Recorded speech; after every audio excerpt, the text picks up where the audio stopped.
So for any time you hear the 16, you know it is time for the podcast with your sincerely, Susan. How are you doing? How are you holding up in this period of the lockdown? Well, from my side of Lagos, it is quite sunny, although it rained yesterday. But we're doing fine, and I'm doing fantabulously well. I hope you're doing great. I hope you're trying out something new, because I did. Well, I tried baking. I haven't baked since SSD, so you can start counting. That's if you can get my real age, so you know the difference. But all the same, I'm doing great. So today, I will be talking about African parenting. What is the sane way to raise children in Africa? I'm not alone. I've got a guest with me. Her name is OlufunmiJay. Hi, ma'am. How you doing? I'm good. How are you? I'm very well. So how have you been holding up in this period? Okay. Well, week 1 was good.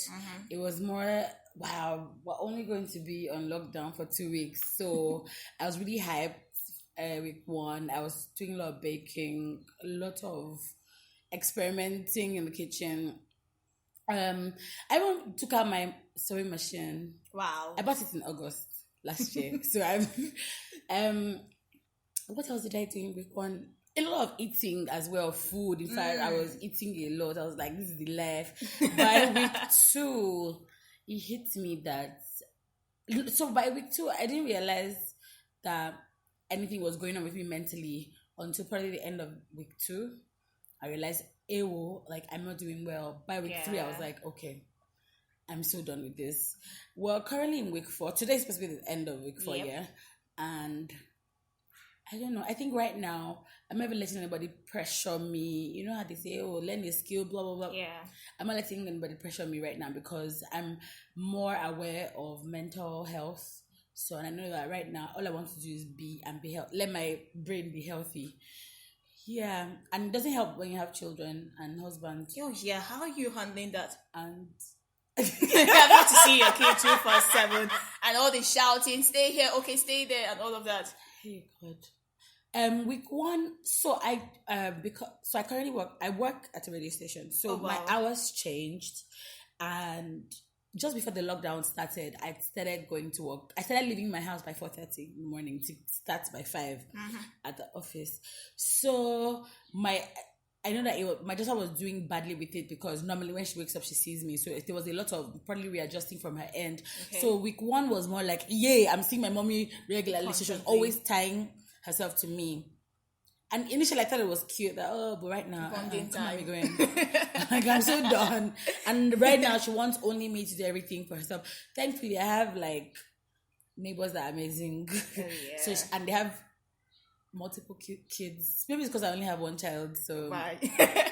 So she's like, everybody else has a sibling. I don't have a sibling. Don't. So you just set her out to mingle. So she's like, mommy, upstairs. Oh yeah, go. Because even for me, it's like I get to have my me time. You think I'll be sleeping, but half the time I'm just staying by myself. Right. So yes, it's not as bad. It's still bad, but it's not as bad now that she is always going upstairs to hang with the kids upstairs. Yeah.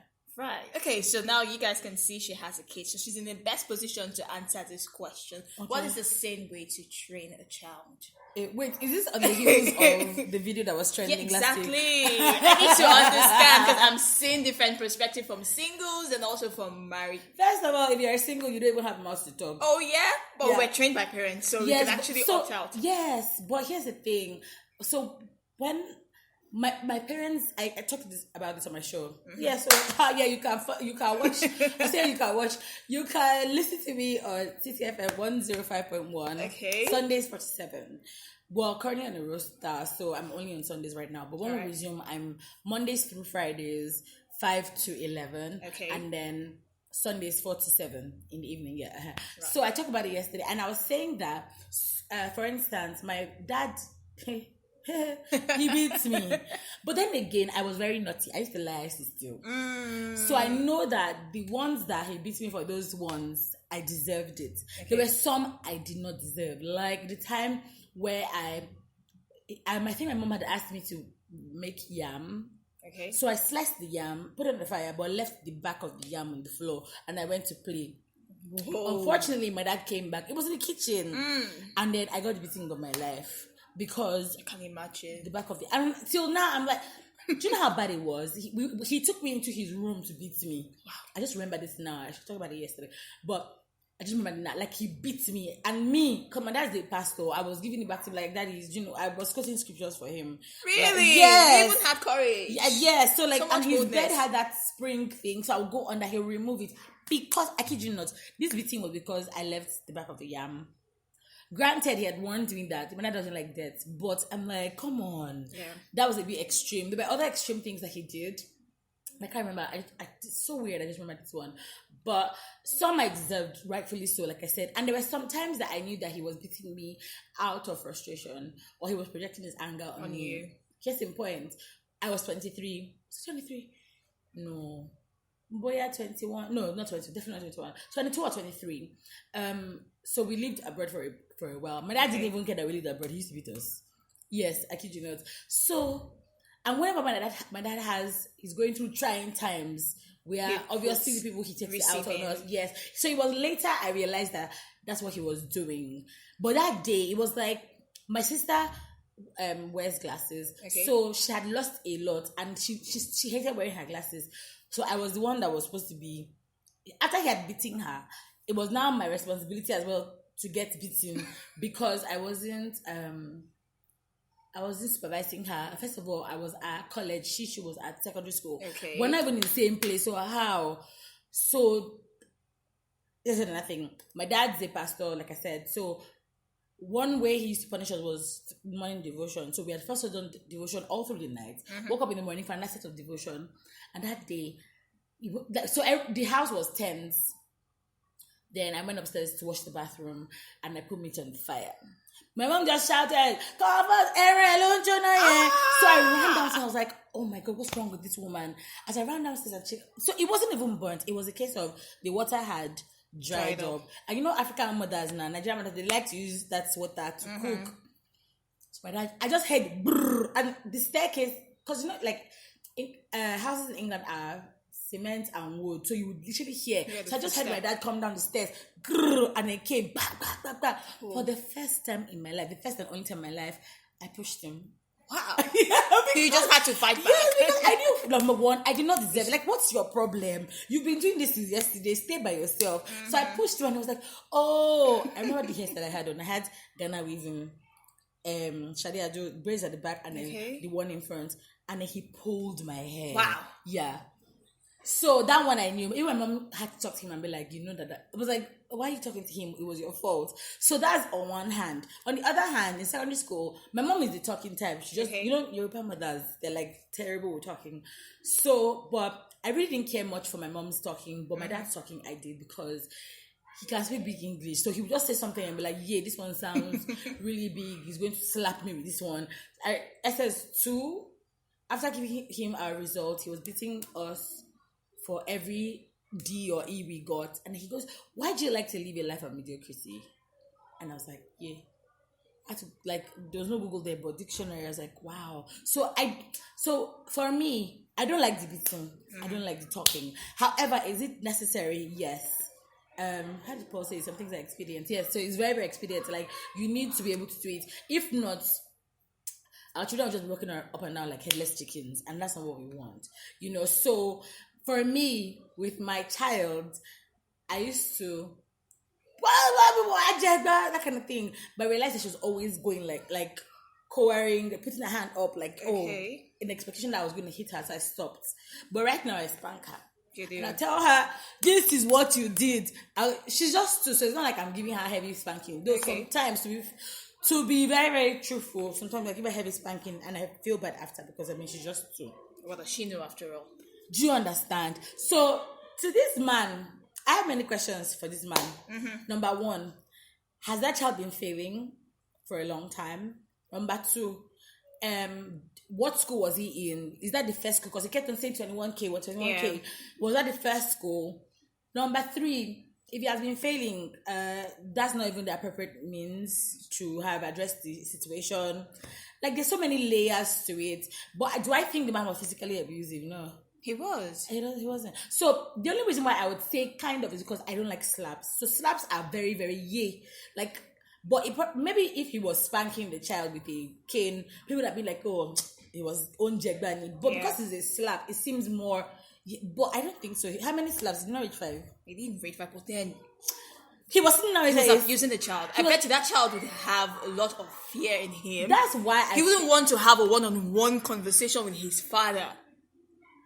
That's why I'm saying that I feel like there are many layers to it. Like it's then plus I didn't think that man was beating that child, slapping that child out of anger. I think he was doing it out of frustration. Like, because people saying, I do this, and this is what I get. So I get that part as a parent who now has started paying school fees, no matter how small. I remember the first 20K I paid for my daughter's crash. I was like, for her to go and sleep. Just sleep, wake up. Exactly. So regardless of how much it is, like, it's coming from your pocket. That's why I'm saying that. Being that I'm a parent, I still cannot 100% say he was abusive because I don't know the dynamics of the relationship. Sure. I don't know, like I cited some questions. I don't know the answers to those questions. So if it's a one-time case, then that one is too much. If it's a back-to-back case, and maybe somebody convinced me and said, you know what, take him to this school, he might do better. Then he might probably be, justified in doing that. But yeah, I don't know. But singles should just shut up. They shouldn't put their mouth. So for you, you'd rather do the spanking and also the talking. Yes, because none is foolproof. There are people that have never been beaten and it was just verbal discipline and they came out good. There are people that it was verbal discipline and they came out bad. True. There are some people that it was physical beating and they came out good. And there's people that they were physically beaten and it was like, is this the best you can do? And it came out bad. So just like everything is in life, everything should be in moderation. There should be a balance. There should be. That's all I'm saying, yeah. All right, thank you so much, OlufunmiJay. But before I let you go, I'm curious, what is the biggest lesson you've learned in this period of COVID-19? What have you learned so far? That mental illness is not is not often clothes. I'm running into it's not often clothes and say I'm like start. You know how you see it in Nigerian movies that you start scratching your body so much drama. So much drama. No, it's like I've always been aware of mental health. I've always been aware that people go through, but I never really paid attention to it. I've had, I don't even want to say I had it, but apparently there was a time someone said after I'd had my baby that there was probably a 3-month window where I was withdrawn. There was something wrong with me and they didn't know how to reach me. Okay. It was later I realized, it was probably a form of postpartum depression. So I can sort of relate. But I can sort of relate with that say that I have postpartum depression, but I can't relate 100% because I didn't actively know I was going through it until I was okay. Do you understand? But right now, it dawned on you. Yeah, exactly. And I was already fine. I was like, that must have been what happened to me. But right now, I'm like, people shouldn't put themselves under any pressure because right now, unfortunately, we don't have a government that cares about us. So it's people are even before COVID came, you're basically your own government. You're the one providing water for yourself, you're providing lights for yourself, you're providing food for yourself, you're providing basically everything for yourself. Some people even do their roads by themselves because the government is not coming. So how much more during this time where you're not even allowed to go out? You can only go out at a certain time for certain things, and the food safe, the prices are skyrocketing. So it's just just allow people to be and take it one step at a time. Take it one step at a time. If you still need to learn a skill, please do learn a skill. I'm not advocating laziness or anything, but try and do something. If it means one skill that you have, I've wanted to probably play the saxophone, maybe have a saxophone at home. Just try doing it. You never know, that might be what will give you joy at that point in time. But that's just take it one step at a time. For me, that's my learning something in this time. Take it one step and try as much as possible to enjoy the moment. There's really it doesn't seem like there's anything giving you joy, but if you really check, there'll be something. It could be maybe your child just goofing around at home, or me, I haven't watched TV in a long time, except I haven't been watching TV actually, so this time is not even different for me. But just find something that will give you joy. You never, if it's your Bible, if it's prayer, if it's music, but just find something that gives you joy and take it one step at a time. Yeah. Don't put yourself under pressure. All right. Yeah. She said it also. Don't be depressed. Try it out one step at a time. Try to find joy above all. My name is Susan S.A. Agbefo. The next podcast drops in the next 24 hours. Until then, stay safe.